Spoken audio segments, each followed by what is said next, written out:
2025 ခုနှစ်မေလ12 ရက်နေ့နနက်နာရီအချိန်8ထုတ်ပြန်ချက်ဘင်္ဂလားပင်လယ်အော်အခြေအနေဘင်္ဂလားပင်လယ်အော်မြောက်ပိုင်းတွင်တိမ်နှဲငယ်ဖြစ်ထွန်းနေပြီးကပလီပင်လယ်ပြင်နှင့်ကြံဘင်္ဂလားပင်လယ်အော်တို့တွင်တိမ်အသင့်အင့်မှတိမ်ထူထပ်နေပါသည်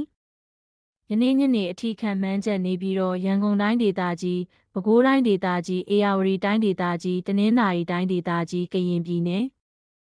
မွန်ပြည်နယ်နှင့်ရှမ်းပြည်နယ်တောင်ပိုင်းနှင့်အရှေ့ပိုင်းတို့တွင်နေရာအနှံ့ပြားနှင့်ကြံတိုင်းဒေသကြီးနှင့်ပြည်နယ်တို့တွင်နေရာစိတ်စိတ်မိုးထစ်ချုံရွာပြီးနေပြည်တော်ရန်ကုန်တိုင်းဒေသကြီးမန္တလေးတိုင်းဒေသကြီးပဲခူးတိုင်းဒေသကြီးမကွေးတိုင်းဒေသကြီးစကိုင်းတိုင်းဒေသကြီးအောက်ပိုင်းအေရဝတီတိုင်းဒေသကြီးတနင်္သာရီတိုင်းဒေသကြီးကရင်ပြည်နယ်နှင့်မွန်ပြည်နယ်တို့တွင်နေရာကွက်၍မိုးကြီးနိုင်ပါသည်ရွာရန်ရာနှုန်းပြည့်ဖြစ်ပါသည်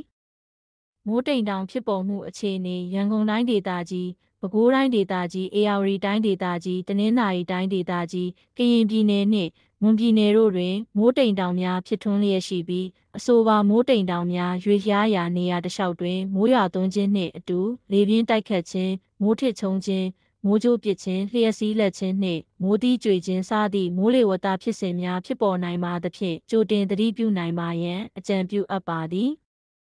မြမပင်လယ်ပြင်မြမကမ်းရိုးတန်းတစ်လျှောက်နှင့်ကမ်းလွန်ပင်လယ်ပြင်တို့တွင်တခါတရံမိုးသက်လေပြင်းများကြားရောက်ပြီးလှိုင်းအသင့်အင့်မှလှိုင်းကြီးနိုင်ပါသည်မိုးသက်လေပြင်းကျစဉ်ရေပြင်မြေပြင်လေသည်တနအီလျင်မိုင်30မှ35မိုင်အထိတိုက်ခတ်နိုင်ပါသည်လှိုင်းမြင့်မှာမြမကမ်းရိုးတန်းတစ်လျှောက်နှင့်ကမ်းလွန်ပင်လယ်ပြင်တို့တွင်9ပေမှ9ပေခန့်ရှိနိုင်ပါသည်